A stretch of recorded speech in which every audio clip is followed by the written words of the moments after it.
Buddha colony थाना क्षेत्र में एनकाउंटर हुआ है। पैर में गोली लगने से रवीश घायल है। पीएमसीएच में भर्ती कराया गया है। घटनास्थल से एक देसी कट्टा बरामद किया गया है।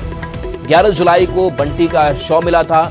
बाढ़ के अतमलगोला में शव मिला था। पटना स्टेशन के पास से अगवा हुआ था। तो बड़ी खबर, जहां बंटी यादव हत्याकांड में एनकाउंटर हुआ है। मुख्य आरोपी रवीश बसिया घायल हुआ है। बुद्धा कॉलोनी थाना क्षेत्र में एनकाउंटर हुआ है। पैर में गोली लगने से रवीश घायल है। पीएमसीएच में भर्ती कराया गया है। घटनास्थल से एक देसी कट्टा बरामद किया गया है। 11 जुलाई को बंटी का शव मिला था। बाढ़ के अतमलगोला में शव मिला था। पटना स्टेशन के पास से अगवा किया गया था।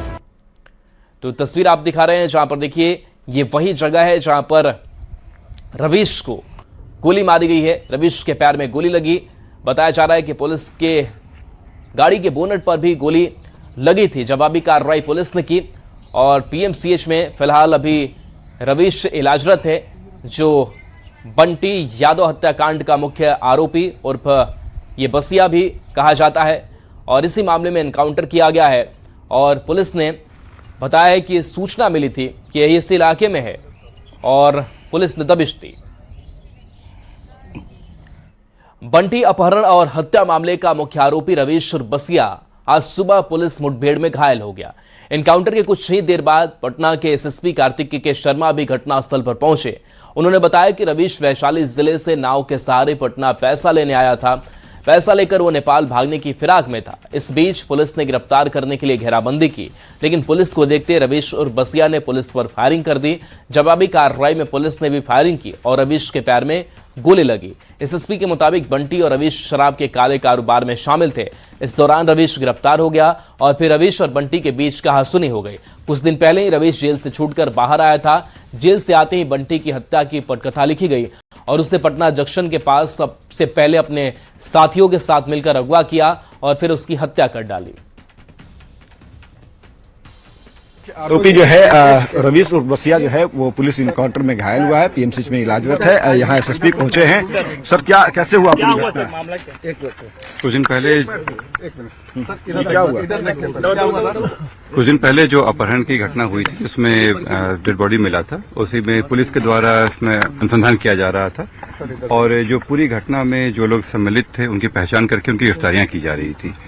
इसी में जो मुख्य अभियुक्त था रवीश उर्फ बसिया, उस पर भी धरपकड़ चल रही थी और विभिन्न जगहों पर उनके विरुद्ध छापेमारी चल रही थी।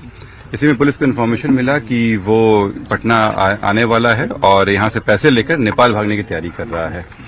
जानकारी मिली थी कि वो वैशाली साइड से नाव से आ रहा है और अपने जाके पैसा लेकर पटना से और नेपाल भाग रहा है। इसी क्रम में पुलिस के द्वारा दबिश बढ़ाई गई और घाटों पे उनकी चेकिंग चलनी शुरू हुई। जब इस जगह पे आए पुलिस की गाड़ी तो सामने सामने हो गया और सामने आने के बाद उसके द्वारा फायरिंग किया गया। फायर करने के समय में पुलिस की गाड़ी में गोली लगा। पुलिस के द्वारा उनको रोका गया, परंतु वो नहीं माने और फिर फायरिंग करने की कोशिश की है। पुलिस के द्वारा जब जवाबी कार्रवाई की गई तो उसमें वो घायल हुए, पैर में गोली लगा और वो वहां गिर गए। उस पर अभी तक 5 से ज्यादा आपराधिक इतिहास मिल चुके हैं विभिन्न थानों में। इसमें हत्या के हैं, शराब के हैं और अन्य मामले भी सम्मिलित हैं। रवीश को कितनी गोली लगी है? हाँ, ये हाल में जेल से आया था। कुछ दिन पहले ही जेल गया था और जेल में छूटने गया था और उससे छूटने के क्रम में जो घटनाएं हुई थी उसी का इस घटना का कारण क्या पता चला सर? पुलिस क्या मुख्य कारण? इसमें जो उन लोग आपस में जो उन लोग के वर्चस्व की लड़ाई थी और एक दूसरे पे आरोप प्रत्यारोप लगा रहे थे कि एक दूसरे के कारण ही इनको जेल जाना पड़ा है और यही कारण है जिसमें ये पूरी घटना की गई थी। शराब को लेकर ही इन लोग के बीच में प्रॉब्लम चल रहा था और उसी में लोग जेल गए थे। जो रवीश भी गया था जेल, वो शराब के मामले में गया था और इसी को लेकर दोनों के बीच में प्रॉब्लम चल रहा है। शराब का सिंडिकेट खड़ा कर रखा था रवीश ने। सिंडिकेट तो नहीं कहेंगे लोग, लेकिन शराब के लोग कारोबार में लगे हुए थे और इनका आपराधिक इतिहास भी बताता है इस तरह का कि पूर्व में भी रहे हैं और इसी कारण से इनकी पूरी घटना हुई थी। जो अभी तक आया है उसमें आया है कि इन लोगों के साथ में बातचीत वगैरह के हम लोग को मिले हैं ट्रेस। बाकी इन लोग से पूछताछ वगैरह में भी चीजें बातें आई हैं। जैसे अनुसंधान में आता है आप लोग बताया जाएगा। अभी जो पूरी घटनाक्रम में अभी 4 लोग की और गिरफ्तारी होनी बाकी है, उन पे भी लगातार काम चल रहा है, जल्दी गिरफ्तार होंगे। इस पे भी काम चल रहा है। सर जब रवीश गिरफ्तार हुआ था तो बंटी उसे जमानत देने के लिए उसे छुड़वाने की भी प्रयास कर रहा था जक्कनपुर थाना जाकर के। ये इस तरह का वो आया है, जब उसकी गिरफ्तारी हुई थी तो उस समय वो थाना पे आया था, जिससे ये स्पष्ट है कि इन दोनों के बीच में पहले से भी कार्य चलता था और पहले के भी इतिहास भी, और आप लोग अवगत भी होंगे, वहां के लोकल लोगों को भी जानकारी है। और इसी जो गिरफ्तारी होने के बाद में ही इन लोगों के बीच में दूरियां बढ़ गई थी और ये जो है वो वर्चस्व को लेकर लड़ाई चल रही थी। देखिए ये पटना के एसएसपी हैं कार्तिकेय के शर्मा, इन्होंने साफ तौर पे बताया है कि रवीश जो है वो बीती रात यहां पहुंचा और पैसा लेकर के वो यहां से नेपाल भागने के फिराक में था।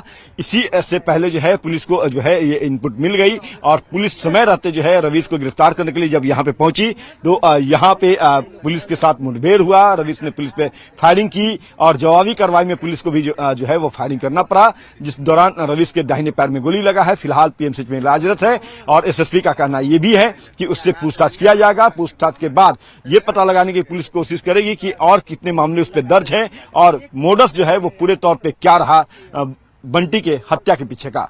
लेकिन एक बात तो साफ कर दिया इन्होंने कि बंटी और रवीश के बीच जो है वो शराब का कारोबार जो है वो चल रहा था और उसी में विवाद गहराया और इसके बाद बंटी की हत्या रवीश ने अपने साथियों के साथ मिलकर के कर दी।